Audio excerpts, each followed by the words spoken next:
Hey you guys, welcome to my YouTube channel. My name is Lanai for those of you who are new, and I had a baby boy about 6 weeks ago today. So I am going to be sharing my positive birthing story here with you guys today. When I was still pregnant with my baby Z, I couldn't find a lot of videos that made me feel confident going into my induction. So I hope that this video can shed some light and take some stress off of you if you are experiencing this currently, or if you plan on hopefully having a child in the future. So I was induced with my baby boy at 39 weeks and 3 days. I was induced on February 23rd at 11 a.m. and the process of induction was terrifying for me. Like, I was so scared. I didn't sleep before, like the nights before the induction, and I was just like, I was so overwhelmed with the thought of inducing my labor. But I had to get induced because I had chronic hypertension. So I shouldn't say I had to. It was still an option for me, but it was recommended by my midwife. So I decided to go ahead and get induced. Baby boy was healthy, and I thought it would be okay for us. So we arrived at the induction around 11 a.m. And honestly, like, as soon as we got to the hospital and got into the room, I felt this overwhelming feeling of joy. Like, all the scary thoughts that I had, and all of the, you know, videos that I had watched and things like that kind of scared me, it was gone. I looked at our birthing room. They had the little baby bassinet set up already, and I just felt overwhelming joy. I couldn't believe that I was going to be meeting my baby boy one of these close days coming up. So they started me on Cytotec. I had Cytotec orally because I went in 1 centimeter dilated and he was still high. So we had a long way to go. I was sitting at 1 centimeter dilated for a couple of weeks before my induction. And that alone terrified me because I knew the process was going to be very long, and it was. So yeah, so they started me on oral Cytotec around maybe 1 p.m. on February 23rd, and they waited about 6, maybe 5 hours, and they checked my dilation, and lo and behold, I was still 1 centimeter. So the Cytotec had not done anything, and Cytotec is used to soften your cervix. If I'm not mistaken, I am not a midwife or an OBGYN, but I'm pretty sure it is made to soften your cervix, and that just wasn't working for us. So 6 hours had gone by or so, and they had talked about me getting the foley bulb. So I was terrified of the foley bulb, and when we first arrived, I told them I did not want the foley bulb because of all of the negative things that I heard about it. So after I hadn't dilated at all, they insisted on me getting the foley bulb. Of course, it was still my decision, but once the induction process starts, I mean, you can't sit there all day and all night for days and days. So whatever gets the ball rolling, you kind of just go with it, because at this point you're already admitted and baby has to come.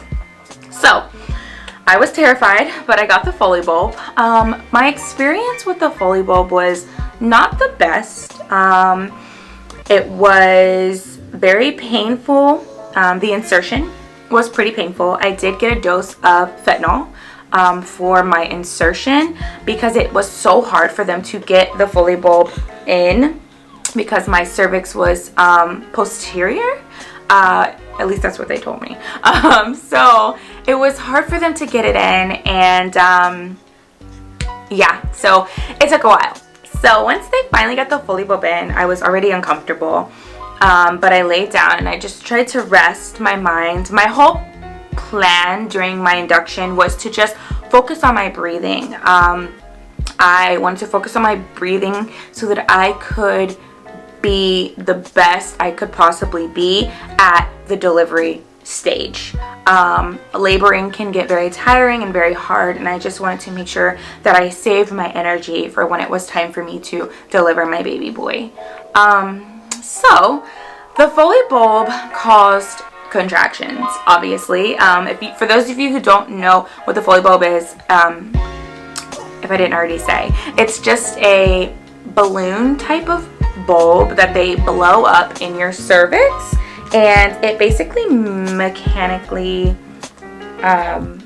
dilates your cervix. So yeah, you can imagine the pain there. So the foley bulb was in, and it was only supposed to be in for like 5 to 6 hours, they were projecting. I ended up having it for about 10 hours. I got a couple doses of medication because the contractions began to kick in and they were hurting so bad. I bounced on the birth ball for a little while. I had my partner rubbing my back and just trying to massage me as much as possible, just trying to stay comfortable, because it was too early in the game to go for an epidural. And yeah, it was not that good of an experience. But about 10 hours later, the foley bulb actually fell out, and once it falls out, that means the job is done. And they checked my cervix, and I was only 4 centimeters dilated. So at this point, it's like 16 hours in, and I'm only 4 centimeters dilated, and it was a little bit discouraging, but it was just my first day of induction, and I decided to just, put it in God's hands and not overthink, and just know that everything that is supposed to happen will happen. So after the foley bulb, they decided that it was time to start me on Pitocin. For those of you who don't know what Pitocin is, I'm not going to give you a huge rundown because, like I said, I'm not a doctor. But what I know from other mommies and from what was told to me by my doctor was that once Pitocin gets in your system, your contractions really start to take off. Really start to take off. Almost like what seems to be instantly. So I had planned all along to get the epidural, and I decided to get the epidural before they put me on Pitocin because I didn't see the point in trying to hold out when I knew I was going to get the epidural. So they gave me the epidural around 1 a.m. And the epidural insertion was quite painful, if I'm being honest. It was not unbearable.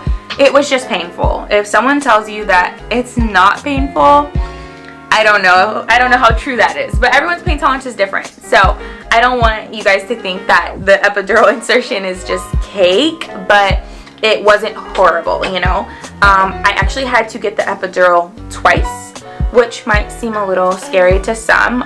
The needle actually hugged in my back, and basically, it was all the way in, but it wasn't where it needed to be. So we had to pull it back out. For that second insertion, I did get a dose of fentanyl through my IV because the pain had really started to bother me. Sitting over in that hunched position, making sure that I don't move while having contractions. But once they gave me that dose of fentanyl, the insertion was so easy, and the epidural was instant, and I couldn't believe it. The doctor was done, the anesthesiologist was done inserting it, and he was like, okay, swing your legs back around so you can lay on your bed. And y'all, I couldn't even swing my legs back around. I was like, swing my legs back around where? I need help. Can you guys grab me, please? So yeah, the epidural did its job. Once I got the epidural, things, went downhill as far as pain, and I was able to relax. and that was what was most important to me after being in labor for my first, what I want to say, 18 hours. I was finally able to relax, and I slept through the night, and then I woke up in the morning, and they put me on another round of Cytotec, and they kept upping my Pitocin dosage.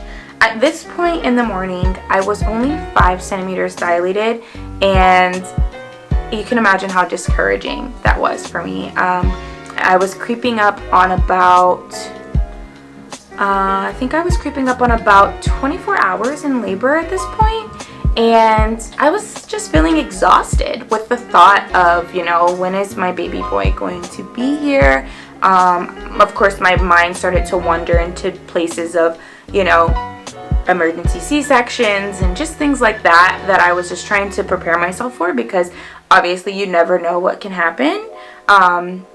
So after I was only 5 centimeters, they decided, after waiting 4 hours on the Cytotec and still being only 5 centimeters, that it was time to manually break my water.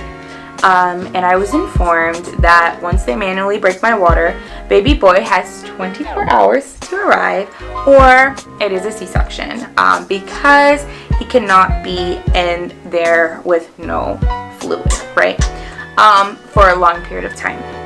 So my doctor broke my water, and that was an experience that wasn't too bad. I didn't feel it because I had the epidural, but it was just like a lot of liquid, as you can imagine.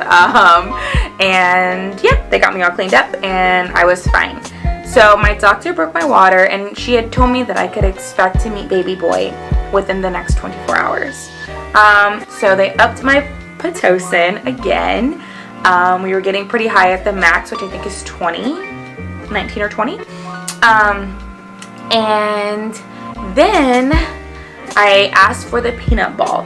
So for those of you who don't know what the peanut ball is, it is like a medicine ball, or sorry, not a medicine ball, a yoga ball, but it's in the shape of a peanut. So it goes in between your legs, wedged, and you just have your one leg elevated, one leg underneath, and it's supposed to just help baby come down the birth canal just a little bit, you know, helping out. I had heard amazing things about the peanut ball, like people swear by this thing.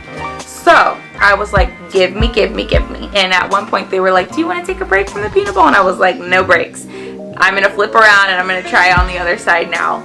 So I had the peanut ball in. It may have been, I got the peanut ball around 5 or 4:30 p.m. or 5 p.m. One of the two. And I just laid there, and just my boyfriend and I prepared for our second night stay at the hospital inn. And we were just relaxing and just talking and just really getting excited to meet our baby boy. So I think it was around 6 p.m. I told my boyfriend, I said, babe, I have to poop. And I was like, seriously, like, I have to poop.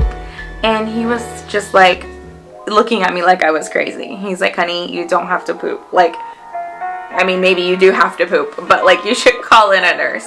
And at this point I was like, you guys, I had got cervix checked so many times at this point. I was just tired of calling them in, because every time I called them in, they checked me first, of course, and I was always 5.5 centimeters. You know, it had been hours, a day and a half, and I had been, you know, only at 5.5 centimeters. So I was just like, I'm not gonna call them in. They'll be in a little bit to check me, and I'll just wait till they come in.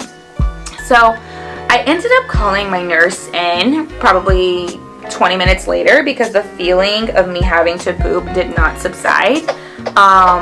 And my midwife was there, and she checked me. And, you okay? Are you okay? What are you doing?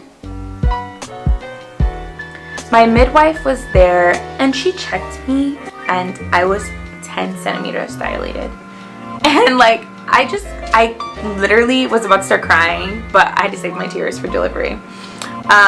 So I was so relieved. She was like, you're 10 centimeters dilated. It's time to push. And I was just like, it's time to push? Like, what do you mean it's time to push? I was about to go to bed. My boyfriend jumped up. He was like, it's time to push? Like, oh my God. We were so surprised. You know, I blame it all on the peanut ball, y'all. If you are laboring soon or when you do labor, ask for the peanut ball. I'm telling you, it works wonders. Something about gravity. But yeah, so it was time to push. And I was a first time mom, so you know, the stories of pushing takes a long time. So be ready for that, you know. Try to save your energy, try to exert your energy in the proper way. Try to refrain from the grunts and the moans, and try to really, you know, meet yourself somewhere. Meet yourself in that inner space. I had a birthing playlist that was amazing, and I really just took myself to another place with my music and with my mental. And I started pushing. My boyfriend had one leg and my nurse had the other, and these were practice pushes. My midwife wasn't in the room at this point, but baby boy was making his way down with every push. I did push for about 5 to 10 minutes, and it was time to call the midwife. So my midwife came in, the whole team came in, and they were getting ready. And as soon as my midwife walked in, she said, all right, tell me when you're ready to push. When you're ready to push, you can push. And I was like, what? The nurse was just telling me when to push. I don't know when I'm ready to push. And my midwife was like, let me know. And I was like, okay, I'm ready. You guys, I literally pushed out this boy in one push. Like, one push, head to toe. He came flopping out. The midwife wasn't ready. No one was ready. And I don't even think I was ready. Like, they pulled him out and put him on my chest, and I just screamed. I cried and I cried and I cried. And you know, there's no other feeling in this world that I will ever, you know, feel or remember like I do with them laying him on my chest and hearing his wail and just his body and, you know, his cheesy body and all these amazing things, you know. And not until I became a mother did I think that a cheesy body would be so beautiful. But his cheesy body and just his face and his, you know, they're so swollen coming through that canal, and you know, his puffiness, and just, I just couldn't believe it. You know, my boyfriend and I, we cried together, you know, all three of us. We cried together for quite some time because it was just such a fast experience, but so beautiful. So yeah. So I pushed him out in one push, and from that point on, I did have a second-degree tear. My second-degree tear was my stitches. I didn't feel. You know, you're bonding with babies, so you don't really feel anything. I will say, and I'm telling you guys these things because even with these things, I still had a positive experience. I had to get stitched up twice. So my midwife messed up and had to pull all my stitches out and redo them after 45 minutes of stitching me the first time. So that was not fun to hear, but you know, like I said, even with that, I still had a positive experience. So I got stitched up and they wheeled us, well, they disconnected all the things that I had, my epidural, they took it out and things like that. And then they got us all ready and they wheeled us over to postpartum. And I will be sharing my postpartum journey with you guys in my next video. So stay tuned for that. I will share my postpartum stay in the hospital experience, and then also my postpartum healing experience and how things went when I got home. And how things are now at 6 weeks, which things are fabulous, by the way. Yeah, I just wanted to touch light and, you know, share my experience with you ladies, because birth doesn't have to be awful, you know? Birth doesn't have to be terrifying. And if I was to do it all over again, you know, I would truly enjoy my pregnancy knowing that, you know, knowing what was at the end of the tunnel, right? The light at the end of the tunnel. As a first-time mom, it was so easy to take in everything that people were, like, you know, telling me, and just, you know, really crowding my mental with fear. And there's no room for that. There's no room for that when you're delivering your baby, you know, your baby boy or your baby girl.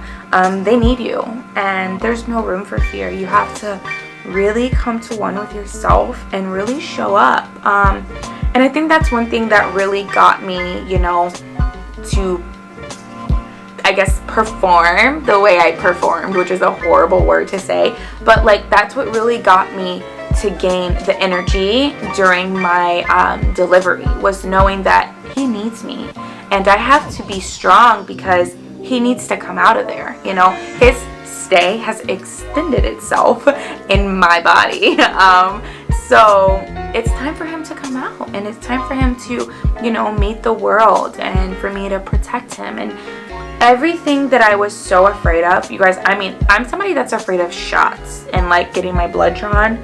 So I was afraid of everything, and every single thing went out of the window that pertained to fear when I related it back to doing it for my child.